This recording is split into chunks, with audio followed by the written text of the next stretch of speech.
what I suppose... What's your name? Would you be Jacob, by the way? Jacob. Yeah, nice to meet Mansur, you. nice meeting you too. So, well, if you want to start, do you want to tell me kind of why I should believe in Islam, or would you like a sort of justification as to why I reject Islam along with every other faith? Sort of, I mean, you go ahead and tell us about your conviction of, what drove you to your position. Okay, so when you say conviction, I wouldn't say I'm 100% sure about anything. I'm not a subjectivist, but I still, other than... Oh, okay. Oh my God. Someone stop it, for God's sake. And the police, are they just watching?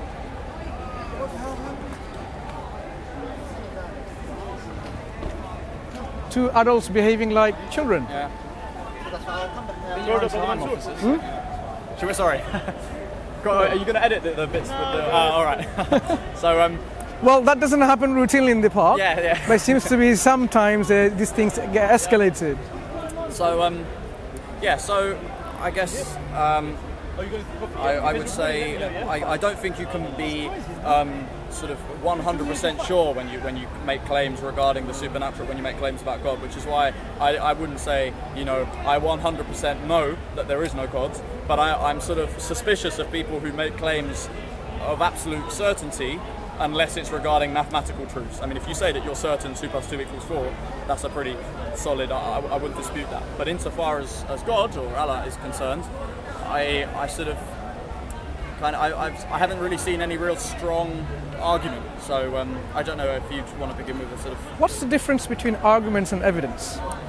Well, in your understanding? In my understanding, an argument would be a proposition of sorts, which is supported by evidence, which would be what can be observed in reality, in the physical world.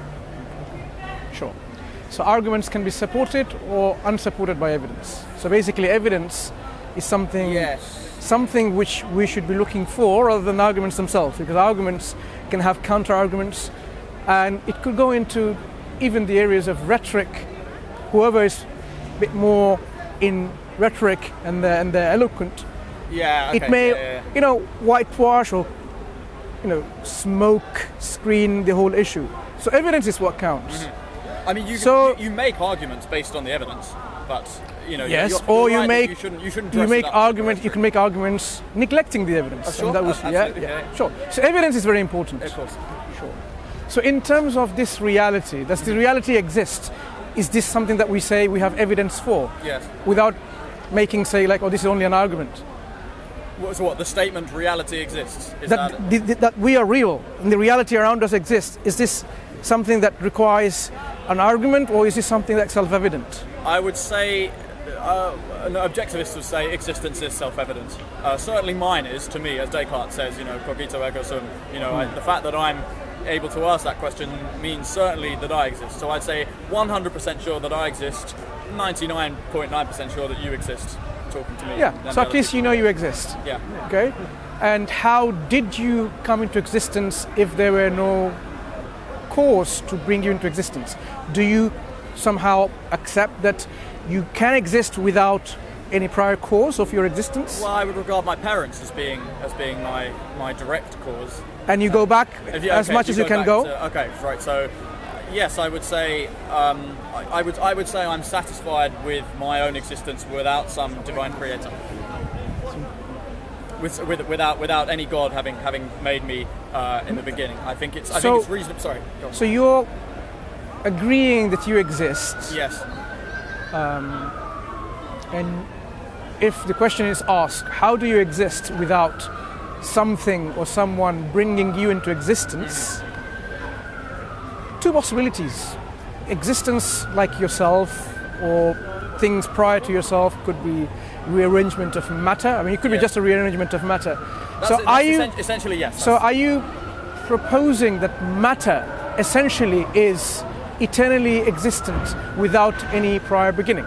Not necessarily. Or all of these things which we call reality had a beginning of existence which required a cause which brought it into existence? I would go a bit radical and say neither of those. So Immanuel Kant said, he identified that they were the two options that you could have. Either, never mind me, but say existence, say the universe. Either the universe is eternal and has always existed and gone back in time. I don't say that because that seems sort of unlikely, but he says the other option is that the universe began to exist to the point that we might call the Big Bang. But he says that that's equally absurd, because if that is true, then there was an infinite time before even the universe began. And so he says how both of these are equally absurd and we can't know which is true.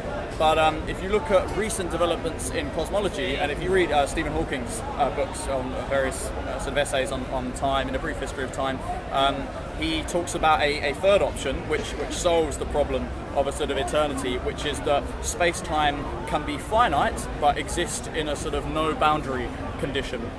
I don't know if you want me to elaborate on that more. If you want to. So he says essentially we're still looking for a kind of unified theory of both quantum mechanics and also the theory of gravity, because so far gravity and the quantum field of physical study have been quite hard to reconcile. But he says that although we haven't got a unified quantum theory of gravity just at the moment, he says we can be sure of some elements which that theory has to have.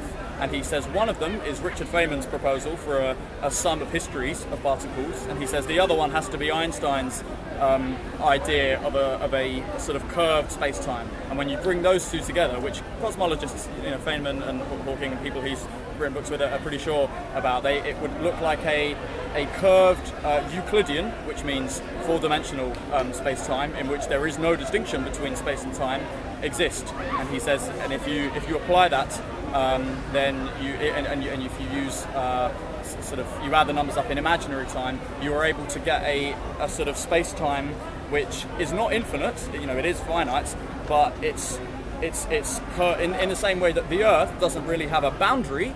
The Earth is finite, but there's no boundary. If you're going around the globe, you will just keep going round. So it's a very difficult concept to understand, and I appreciate I can't really do it justice here. May I ask a question? Can I ask a question? I'm kind of agnostic. I'm not really sure whether there's God or not. Sure. But I do find what they call the Kalam cosmological argument quite reasonable.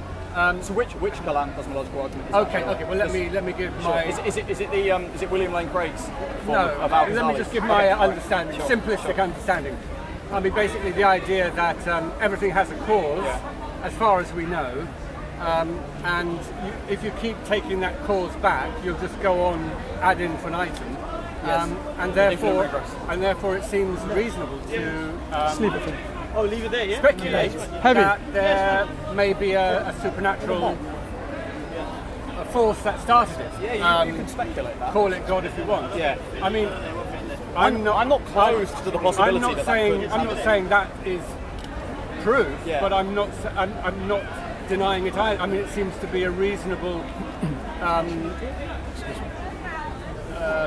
possibility. theory. I'm not denying that it's 0% likely. I'm saying it just seems to be. Do you mind if I get my notes out on Kalam? I've got the Kalam document here. Sorry. No, it's fine. Please. Is that all right? Interrupt me if any time. No. Just carry on. So I've got the Kalam here. So premise one: everything that begins to exist has a cause. Number two: the universe began to exist. Conclusion is the universe has a cause. So I've got several problems with this argument, because for one, you can't really say that everything that begins to exist does have a cause, because we don't know that, because really the only thing that you could say has begun to exist would be the universe itself. So you're really only saying, the universe began to exist, therefore the universe has a cause. So it's not really... But there's a causational series of events, isn't there? Yes. From that... Well, yes there is, but...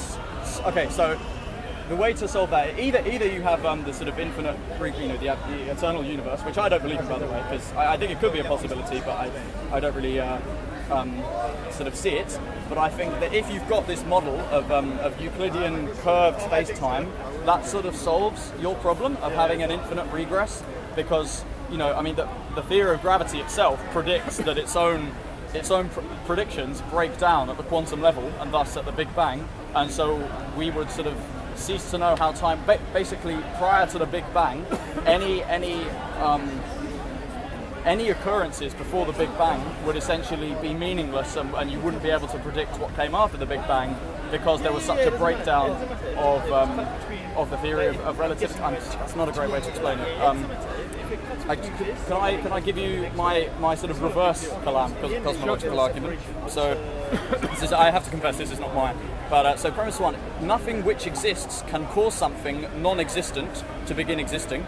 So I can't, me who exists, I can't just bring in a rabbit from a hat into the world unless it's, you know... Can you repeat that again? Start with something. Yeah, so... Repeat that again. Nothing which exists, such as me, can cause something non-existent to begin existing.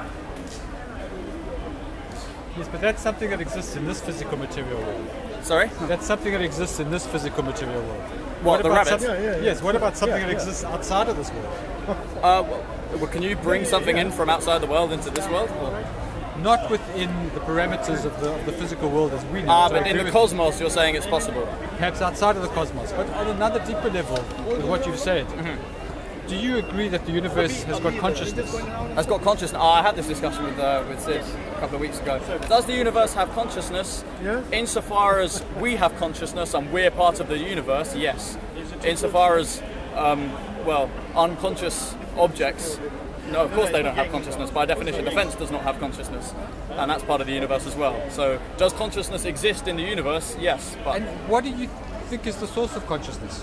what is the source of consciousness? I don't know. But don't you think it's a very important question? It is an important question, but I don't think you're any more justified in saying that it's God than I think it's quite reasonable to say we're not too sure. I think you could certainly say consciousness is an emergent property. I mean, we know that that living organisms were originated from non-living organisms. Even if you reject that the Miller-Urey experiment proved that it happened on Earth, we still know that abiogenesis is possible. And so I think from single-celled organisms, that's a reasonable explanation as to how beings can become, from unicellular to multicellular, and thus become more complicated, more evolved, and thus be more conscious. I'm sorry, this is meant to be a discussion. No. Sorry, we've silenced it. It's good. It's quite good that we're having Yeah. a discussion so we can have our input. Carry on. What do you have to say? Sorry. So what would be your response? Because I think, when you're looking at your model of the universe, and I've only just walked in the last minute. Yeah, of so course. my guess is you're somebody who's either an agnostic or somebody who's not ultra-religious, obviously. I'm not altruist.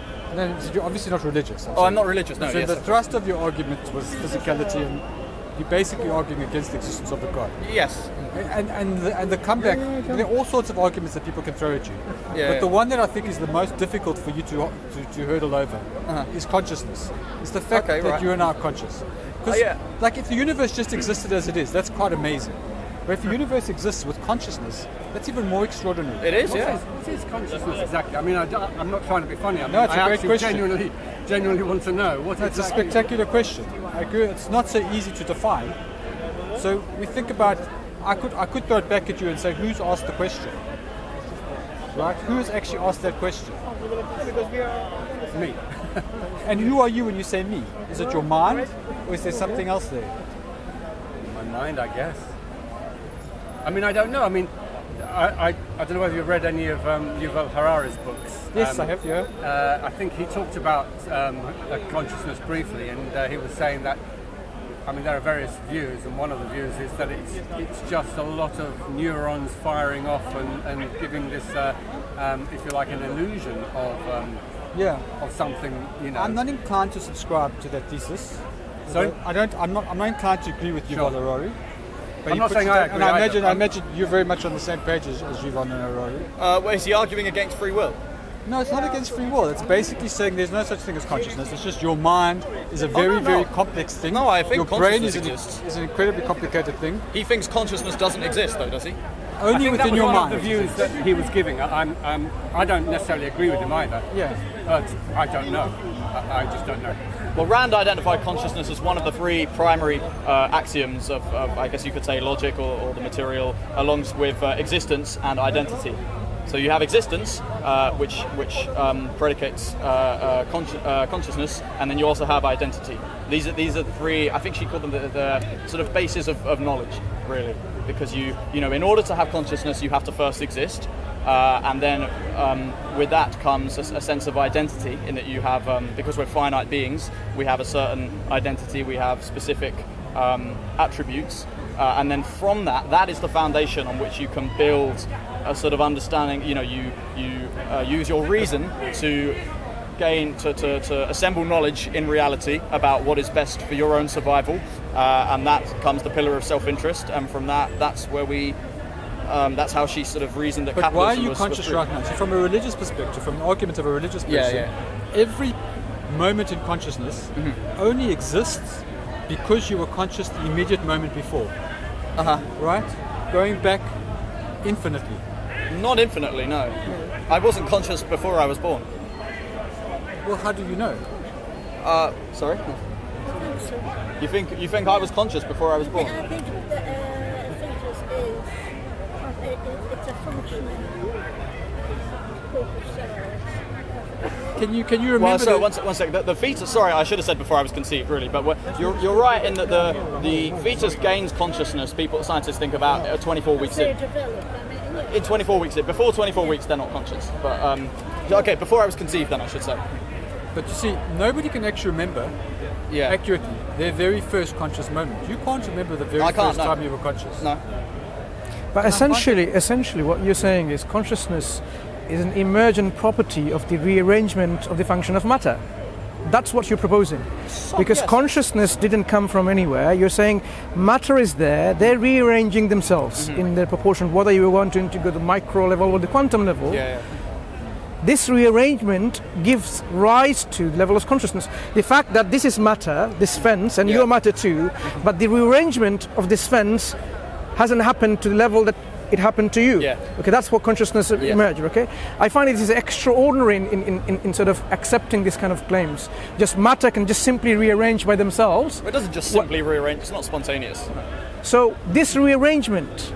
Okay, actually, before we talk about rearrangement, let's return back to the same question that we were taking. So this existence, you proposed a third option. I'm still trying to understand where this option is, right? So either things have always been in existence, or they haven't been in always existence. We can look at this in a binary sense, because what's the third option? The two options are things have always been in existence. There is no beginning of these things. Matter, whatever you want to call it, always been there. Or they haven't been always been there. And there's some point where they became existent in this reality. You're proposing a third option. I don't understand what that option is. Would you mind elaborating a bit more in a layman's term? What is that third option in between eternity without any beginning and there is a finite beginning of somehow? When I say finite, I'm not talking about the finite you want to describe mathematically, philosophically. I'm saying... you mean the Big Bang, right? No, of course not. Big Bang is just a model. Why bring people you don't bring believe in... in the Big Bang? Okay, no. sorry. It's not about I don't believe in a Big Bang. Big Bang is just one of the many models of the emergence of our particular universe. It's a pretty strong right? model. It's survived a lot of the evidence that the standard model... Sure. Okay. Out of many models, right? So it doesn't mean this is what I'm talking about. I'm saying you have either existence which had no beginning or existence which has a beginning, right? So obviously beginning itself is quite questionable in the sense that you can ask, what do you mean by beginning? Is it linked with time or not? And that's why your equations you're bringing in is going to, I think, try to solve something mathematically. When I say existence eternally, I mean it was always there. Remember the position always there? It means whatever concept of time that you have, it is always been there. Okay? Whatever you can imagine, there was something there always. The opposition or the contrary model to this is, no, there wasn't something always there. So there wasn't this always business there. Okay? So what third option can there be? No, there could. You see, you think that time is linear. It's not necessarily linear. I didn't say time is linear. I said you're implying there's a beginning. I didn't imply there's a beginning. I'm saying there are two options. He's saying it's binary. I'm saying, if you think about it, there cannot be more than two options. And I'm disagreeing. When you say there can be, okay, give us a third option so we can understand. Is string theory. Yep. The idea is, which is starts off. There's like a Big Bang. Starts. Just hear me out. Oh, sorry. There's an expansion from like a Big Bang concept. Doesn't mean it was the first Big Bang. The universe keeps on expanding for a vast period of time. Then, as a result, of things like dark matter and gravity, eventually the universe just implodes on itself and the whole process starts again over 50 billion years. And for all we know, that whole process has been going on and off infinitely. Right. So you're essentially saying what I am proposing. When you say starts off, let's start with your first statement. Starts off with what? From what? Maybe it existed forever. Maybe that whole process. Sorry to interrupt. Remember, I am proposing there is only two scenarios. When you say it starts off, brother. When you say it starts off, either it was already there or it wasn't there. Whatever is starting off, is it starting off from something that is existent or something that is non-existent? You see, again, it's not that it was ever non-existent. It has always existed, perhaps. Then there is no third option from your point. You agree with me? Do you have a third option? Can I just ask you something? I'm sorry to answer the question with the question, but just before we go on, do you agree that the universe began, I should say existence began at some point, right? I would assume yes, because God created all that exists.